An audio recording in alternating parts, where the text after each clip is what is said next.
Shalom adik-adik. Wah, Losa hari ini hatinya gak enak Losa. Kenapa Losa Lindi? Soalnya Losa hari ini lagi marah-marah sama adiknya Losa. Waduh, padahal kan Tuhan Yesus itu mengajarkan kepada kita untuk menyayangi saudara kita, baik kakak maupun adik. Kalaupun kita menyayangi, berarti kita sama-sama saudara. Kita akan bahagia kalau gitu Losa. Nah, hari ini kita mau beribadah, kita mau bahagia sebagai saudara, baik dari Losa Lindi sebagai saudara. Hari ini kita mau pujikan, hari ini puasa bahagia.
Tuhan Yesus, terima kasih Tuhan jikalau pada pagi hari ini kami boleh berkumpul untuk memuji dan mendengarkan firman-Mu.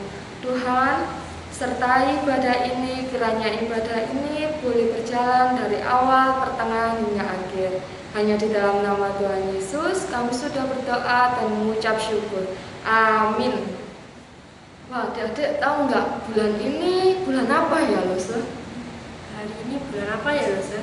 Bulan Desember. Biasanya bulan Desember itu kita menyambut apa ya? Menyambut kelahiran Yesus Losa. Ya, kita menyambut kedatangan Tuhan Yesus adik-adik. Tuhan Yesus datang ke dunia untuk mengabarkan kabar baik untuk umat manusia adik-adik. Oleh sebab itu, mari kita pujikan Kita Surga Bergema.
Kita mau pengakuan iman rasuli.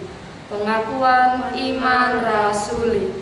Aku percaya kepada Allah, Bapa yang Maha Kuasa, Khalik langit dan bumi, dan kepada Yesus Kristus, Anaknya yang tunggal Tuhan kita, yang dikandung dari Roh Kudus, lahir dari anak darah Maria, yang menderita sengsara di bawah pemerintahan Pontius Pilatus, disalibkan, mati, dan dikuburkan, turun ke dalam kerajaan maut.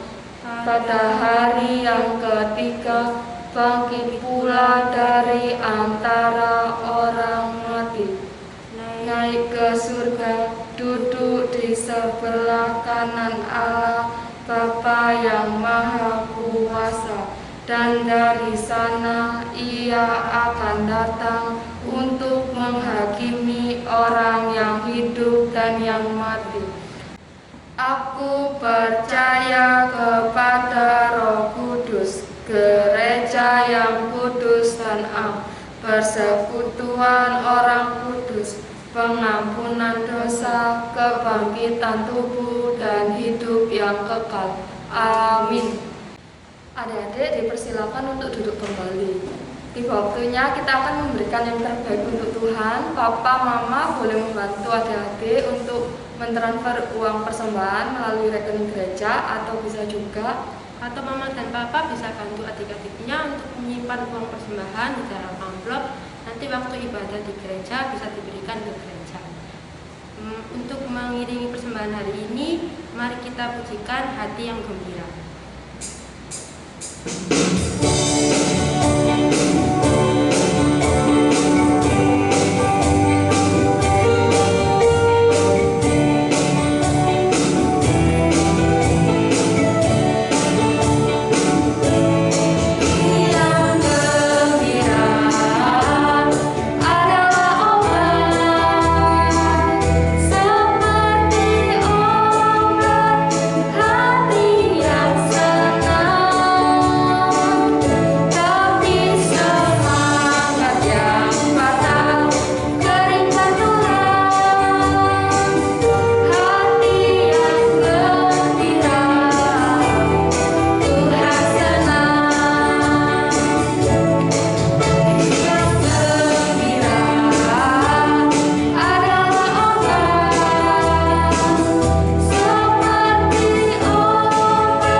Tuhan Yesus, terima kasih Tuhan, hari ini Engkau telah memberikan kami kesempatan untuk memberikan persembahan hari ini. Kiranya persembahan hari ini dapat berguna bagi gerejamu dan anak-anakmu Tuhan. Terima kasih Tuhan Yesus, dalam nama Tuhan Yesus kami sudah berdoa dan mengucap syukur, haleluya, amin. Adik-adik, sebentar lagi kita akan mendengarkan firman Tuhan. Adik-adik jangan lupa untuk menyiapkan buku catatan mingguan dan Alkitabnya ya. Mari kita pujikan firman Tuhan, ku dengar.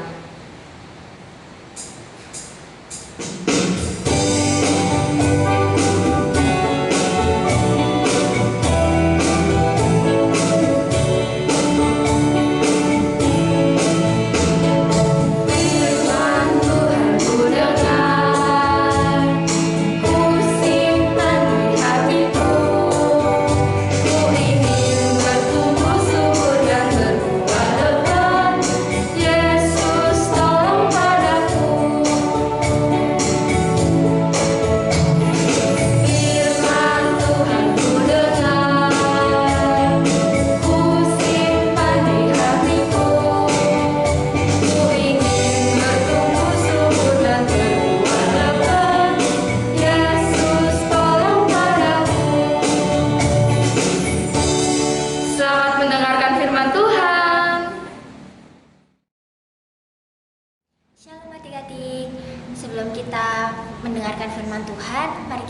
bersatu dalam doa ya.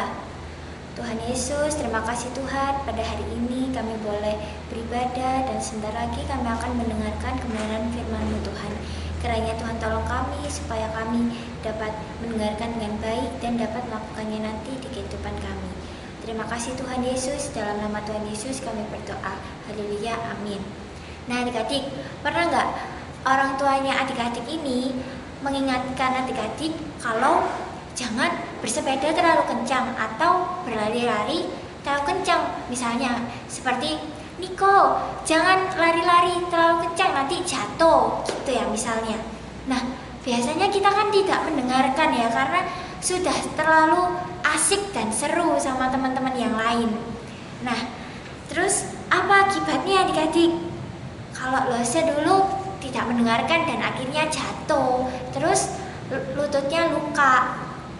Nah, di cerita Alkitab ini juga ada satu tokoh yang tidak mendengarkan perkataan dan kena akibatnya adik-adik. Wah, siapa ya? Nah, kita buka Lukas pasal 1 ayat 5 sampai 38 ya. Kita buka dulu Injil Lukas pasal 1. Nah, di ayat yang ke-5 sampai ke-7 diceritakan Zakaria adalah seorang imam dan memiliki seorang istri bernama Elisabet. Mereka ini sangat mengasihi Tuhan dan taat perintahnya adik-adik. Tetapi Bapak Zakaria dan Ibu Elisabet ini tidak memiliki seorang anak adik-adik. Dan mereka ini sudah terlalu tua dan mereka tidak mengharapkan lagi adanya seorang anak yang sudah mereka doakan, mereka harapkan selama ini. Nah, kita baca ayat yang ke-8 sampai yang ke-11 ya. Saya akan bacakan. Pada suatu kali, waktu tiba giliran rombongannya, Zakaria melakukan tugas keimaman di hadapan Tuhan. Sebab ketika diundi, sebagaimana lazimnya, untuk menentukan imam yang bertugas, dialah yang ditunjuk untuk masuk ke dalam bait suci dan membakar ukupan di situ. Sementara itu, seluruh umat berkumpul di luar dan sembahyang. Waktu itu adalah waktu pembakaran ukupan. Maka tampaklah kepada Zakaria seorang malaikat Tuhan berdiri di sebelah kanan mezbah pembakaran ukupan. Nah, suatu hari malaikat Tuhan ini datang menghampiri Zakaria yang sedang melayani di bait suci di Yerusalem adik-adik. Ketika Zakaria melihatnya, Zakaria menjadi sangat takut adik-adik. Coba kita lihat video ini ya. Maka tampaklah kepada Zakaria seorang malaikat Tuhan berdiri di sebelah kanan mezbah pembakaran ukupan. Melihat hal itu ia terkejut dan menjadi takut. Tetapi malaikat itu berkata kepadanya, "Jangan takut hai Zakaria, sebab doamu telah dikabulkan, dan Elisabet istrimu akan melahirkan seorang anak laki-laki bagimu, dan haruslah engkau menamai dia Yohanes. Engkau akan bersukacita dan bergembira. Ia akan membuat banyak orang Israel berbalik kepada Tuhan Allah mereka." Kemudian malaikat Tuhan ini berkata kepada Zakaria, "Jangan takut Zakaria, Allah telah mendengarkan doa-doamu. Istrimu Elisabet akan melahirkan anak laki-laki dan kamu harus menamainya Yohanes. Dia akan besar di mata Tuhan, dia akan membuat banyak orang bertobat kepada Tuhan dan supaya mereka siap untuk menyambut juru selamat yang akan datang." Zakaria yang mendengar hal itu bingung adik-adik dan tidak percaya. Lalu berkata, "Bagaimana mungkin hal ini terjadi? Istriku dan aku sudah terlalu tua untuk punya seorang anak." Lalu malaikat itu pun berkata, "Akulah Gabriel, Allah telah mengutus aku untuk memberitakan kabar baik ini kepadamu, tapi kamu tidak mempercayai perkataanku." kamu akan jadi bisu dan tidak dapat berbicara sampai hari kelahiran anakmu.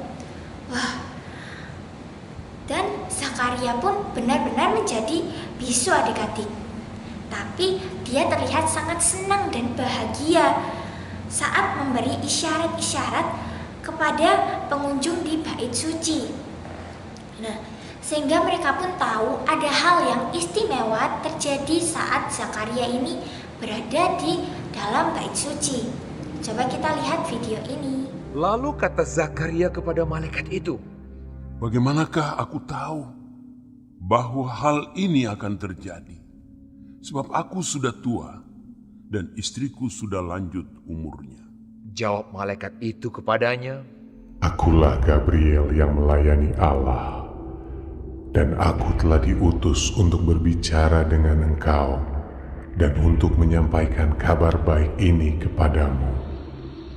Sesungguhnya, engkau akan menjadi bisu dan tidak dapat berkata-kata sampai kepada hari di mana semuanya ini terjadi, karena engkau tidak percaya akan perkataanku yang akan nyata kebenarannya pada waktunya. Sementara itu seluruh umat berkumpul di luar dan sembahyang. Waktu orang banyak menanti-nantikan Zakaria, mereka menjadi heran bahwa ia begitu lama berada dalam bait suci. Ketika ia keluar, ia tidak dapat berkata-kata kepada mereka dan mengertilah mereka bahwa ia telah melihat suatu penglihatan di dalam bait suci.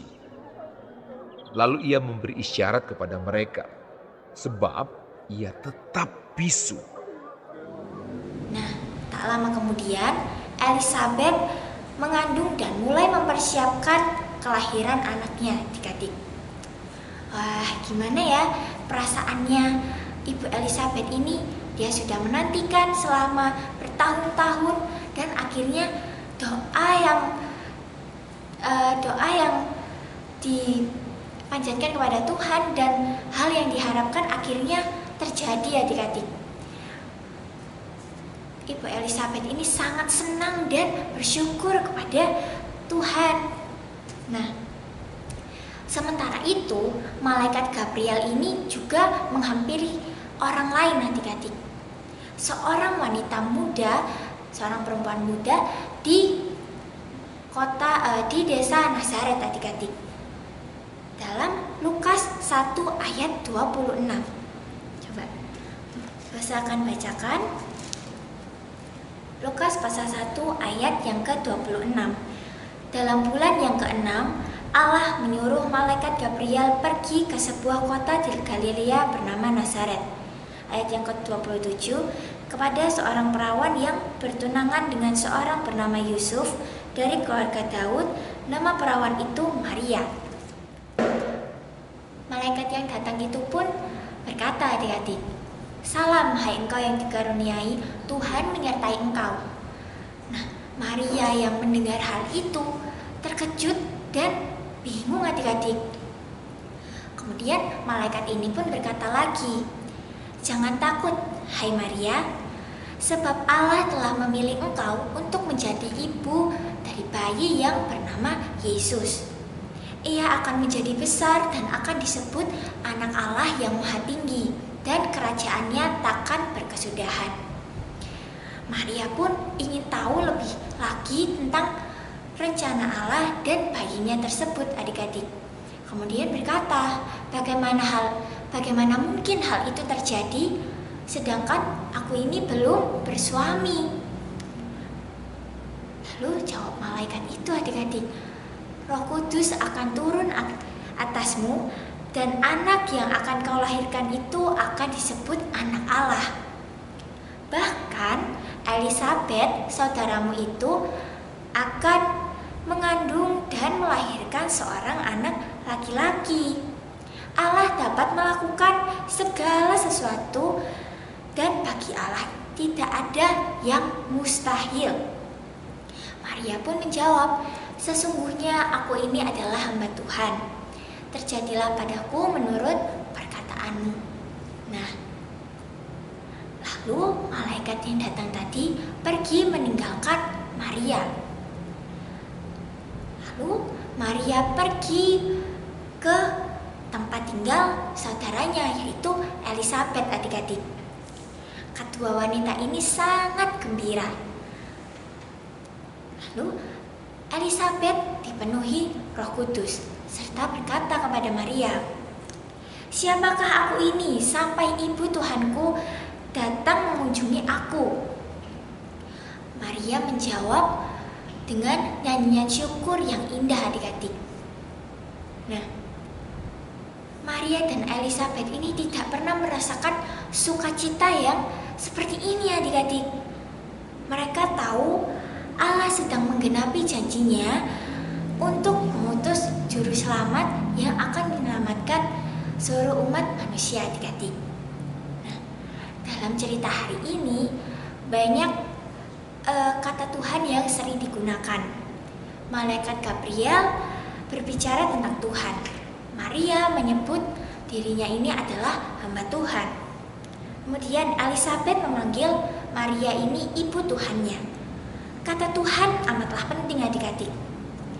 Yesus adalah Tuhan karena Dia memerintah atas seluruh dunia dan alam semesta.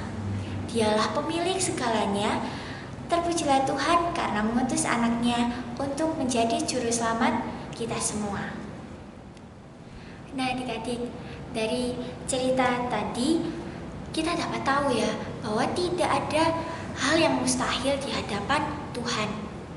Nah, lalu apa yang dapat kita lakukan? Kita dapat bersyukur atas semua yang Tuhan sudah lakukan di dalam hidup kita, adik-adik. Dengan cara apa? Kita memuji Tuhan, kita berdoa setiap hari, kita membaca firman-Nya dan melakukannya di dalam kehidupan kita, adik-adik. Nah, mari kita meminta Tuhan supaya menjadi Tuhan atas hidup kita, seperti Maria yang menyebut dirinya hamba Tuhan dan taat kepada segala perintah-Nya. Nah, ceritanya sudah selesai. Silakan papa mama di rumah boleh bantu adik-adik untuk ayat hafalan, dan silakan adik-adik mencatat catatan mingguannya.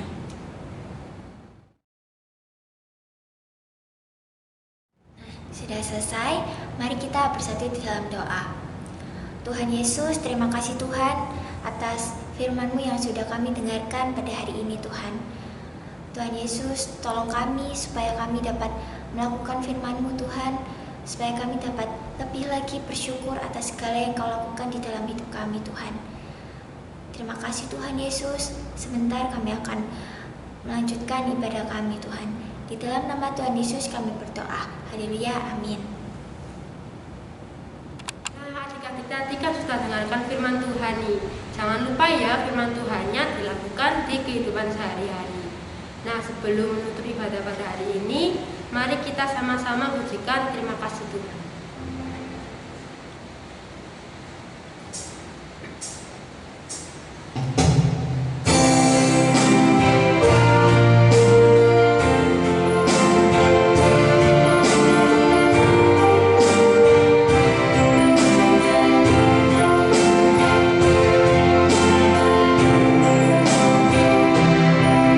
Terima kasih Tuhan untuk kasih setia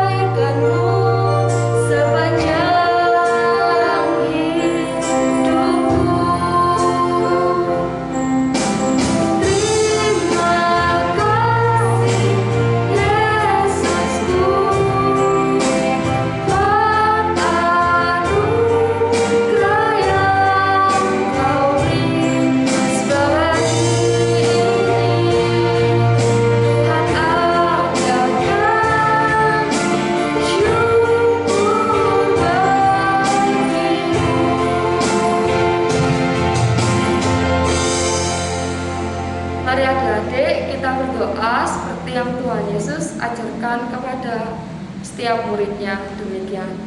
Bapa kami yang ada di surga, dikuduskanlah namamu, datanglah kerajaanmu, jadilah kehendakmu di bumi seperti di surga.